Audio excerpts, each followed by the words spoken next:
I first became interested in birds at my mother's feeder in Hunt, Texas. And now I'm having a senior moment and I'm trying to remember that gorgeous bird that they say is the nonpareil. It's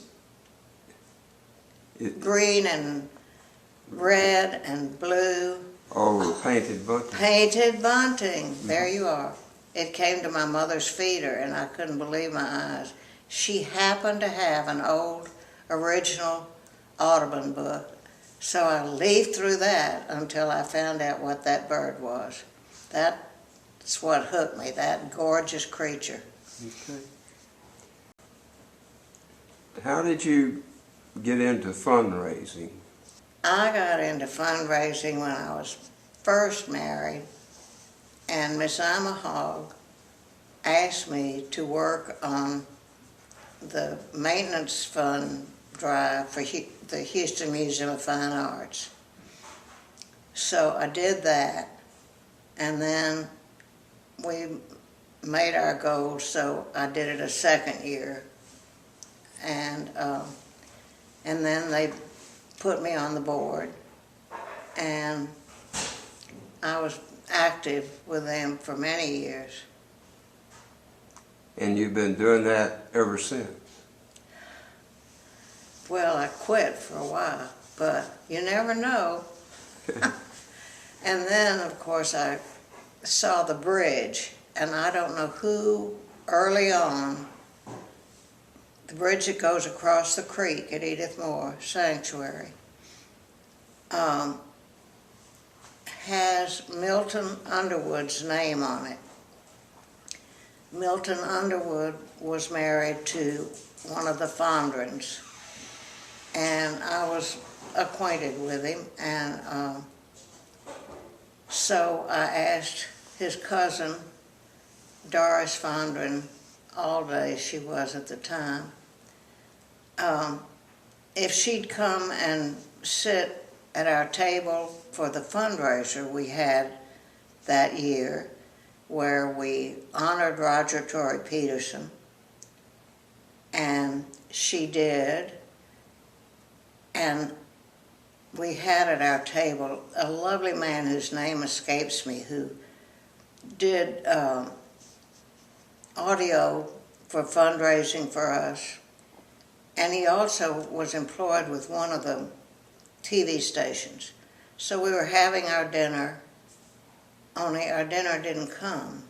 And then we heard this great crash, and it was, of course, our table's dinner. He finally had to leave, didn't have anything to eat. But the best part was Roger Torrey Peterson and Jenny came, and P.D. Holtz, who has a beautiful voice, and we thought he'd be just great. Well, P.D. had no skill at all or background in fundraising or organizational work, but he had a great voice, and so we had him pick up the Petersons and drive them to their hotel, the one that's across from the Galleria on Westheimer. And we had P.D. doing this because he'd be able to talk about birds to Peterson. Well, the only thing Peterson noticed was the house sparrows on Westheimer. And it just went on and on about the house sparrows. So, anyhow, that's what I know. There was the Edith Elmore cabin restoration. Chimney that just stood away from the wall, kind of. And of course the roof needed repair. It was ended up being a big job. Yeah. Now you also helped raise some funds for land purchases, I think, at High Island. Maybe. Back when Ted Eubanks was president. What? Back when Ted Eubanks was the president of Houston Audubon. I just remember going to Ted's house because we had no bylaws at that time. I had been a member of National Audubon for a number of years, but I didn't know they had a chapter in Houston. And then a friend of mine who was a co-docent at the Arboretum with me, so she said, oh, we sell seed, bird seed out, and told me about Edith Moore's cabin. So I went out there and bought some bird seed. That's when and Edith Moore's dog was still alive. I think sort of like a golden retriever. And this lovely couple, whose name escapes me, lived across Memorial Drive. And they took care of that dog, even though Edith Moore was gone. Mm-hmm. And did other very helpful things, if I recall, about trails. Well, do you remember your first fallout at High Island? Oh, I do. Tell us about that. It was just incredible. I've never seen another like it. And I think I was there. We spent the night in the motel, and I was maybe with another group. I think And we came out of that hotel and looked across the street, and there were, they weren't kingbirds. Oh, warblers? I want to say red start. It wasn't a red start, but they're black and white, and they have a red breast, whatever that bird is. Yeah. And they were all the way down the phone line across the street. We couldn't believe what we were seeing. Yeah, yeah. Yeah, those fallouts back then were particularly memorable. And I think the record shows, Caroline, at one time you established a endowment for office equipment at Houston Audubon. Is that correct? That's right. Yeah. There wasn't anything. There wasn't a printer. There just wasn't anything there. Yeah. And if I recall, Joy Hester's husband, who maybe worked at NASA, and he had an extra old copier, I think, that, he brought out, and they didn't have any equipment. So that's, for 3 years, that's what I did. I worked real hard at that, and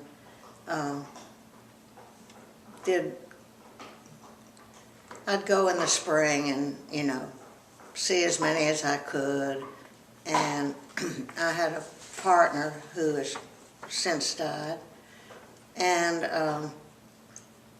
then I'd write a letter to every one of my mother's widowed friends who I thought had any money at all, and try and make it seem like fun and draw a little picture. That's how I raised that money. It took me, I think, 3 years.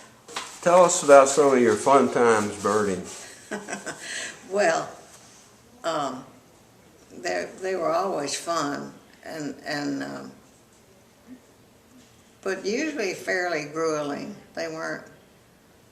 If you went with Victor Emanuel, it was a luxury tour.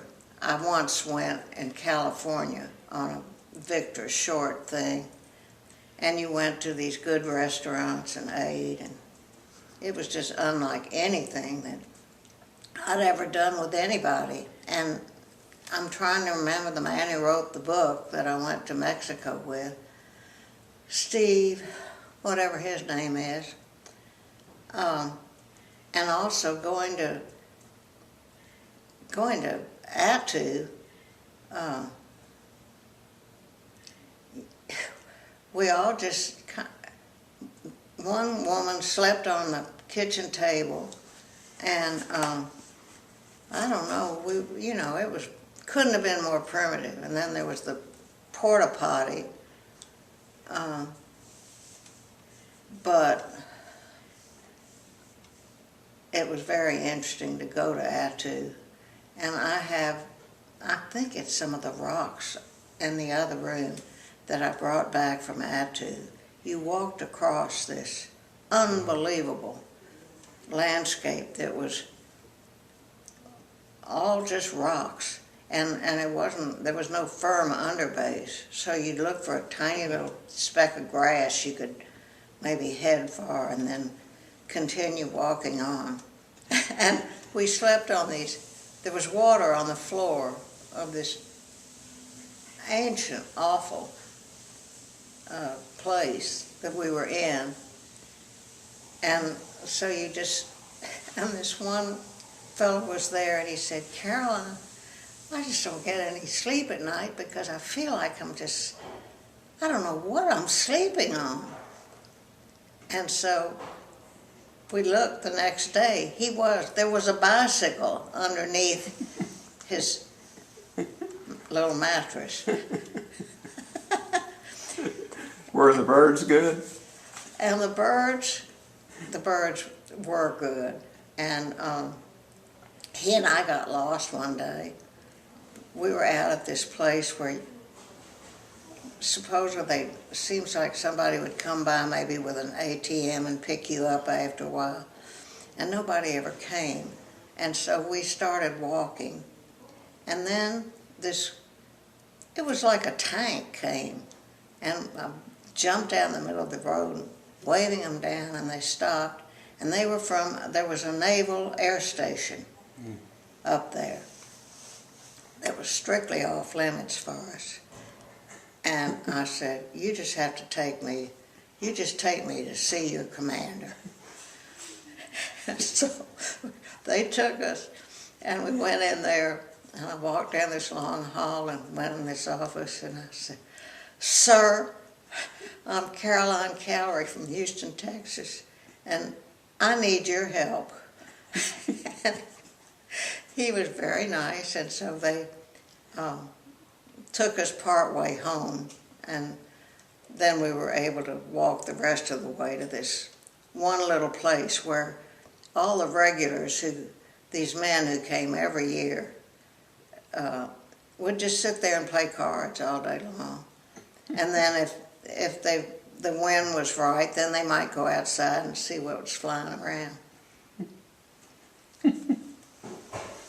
Well, that sounded like quite a place. Well, it was. It was. Have you ever chased birds a little closer to home, like at Big Bend Park? I have birded at Big Bend. Yes, and I went, and we decided the thing to do was have a tent, so I bought a tent, and I practiced putting that up in my living room, and then went with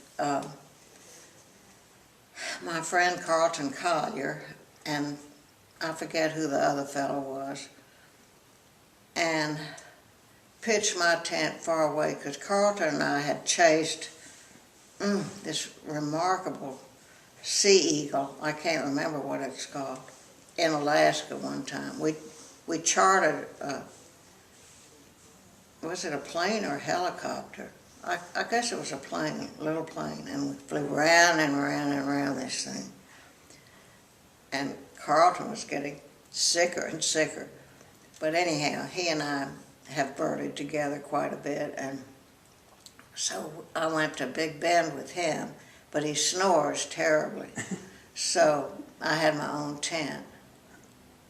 And we saw, a few things. I didn't climb all the way up to the tip top, but I went pretty far, and this friend of mine had told me there was a flammulated owl up near the top, and I got almost up there and pitched the tent. Oh, I know, I made my husband go. And so we hiked up there with just a jar of peanut butter, I think, and pitched a tent, and he got claustrophobia and climbed out, and I'm thinking the rest of the night, my God, there's snakes all over the place, and he's sleeping out there. on the ground. He doesn't know that. But he couldn't believe that we would do something like this, you know. And, oh, and then there was a big storm. That's right. We had a big storm and a little hail.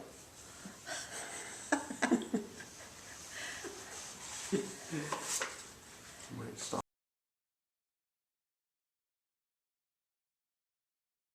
You want to tell us about the volunteers, Don Gray and whoever? Yes, and he and I had been docents together and active at the Arboretum before then. Don Gray is, I don't admire anybody more than I admire him. And I'm trying to remember the two people. Oh, and there was a wonderful man whose daughter lives down the street from our Edith Moore Sanctuary. I don't remember his name, but he was there all the time, just up there in this tiny little office that we climbed up those steps, and how we squashed into that little space, I can't imagine. I would write grants. Sandy Hoover was active then. Yeah. And was the one who got me involved. And I said, listen, I'm bored out. I don't need to do anything like this again. And she said, no, you just have to. You have to come on. So I did. Yeah. But I couldn't type. So I would stand over her shoulder up there and dictate fundraising letters, you know, and she would type them out for me. Or I'd be downstairs and writing it, and then I'd take it up to her to type. This is in the log cabin. Yes. Yeah. Was that her? Maybe it was. Yeah. I think that's who it probably was. Yeah. Haven't thought of him in all that time. Yeah. Yes, he was so nice. Yeah. There were some good volunteers. And there was Greg, and she worked every day up there in that office. She wasn't paid, I don't think, anything. I think it was a volunteer job, and it was her daughter. But we had an interesting group of people involved from one time or another. Yeah.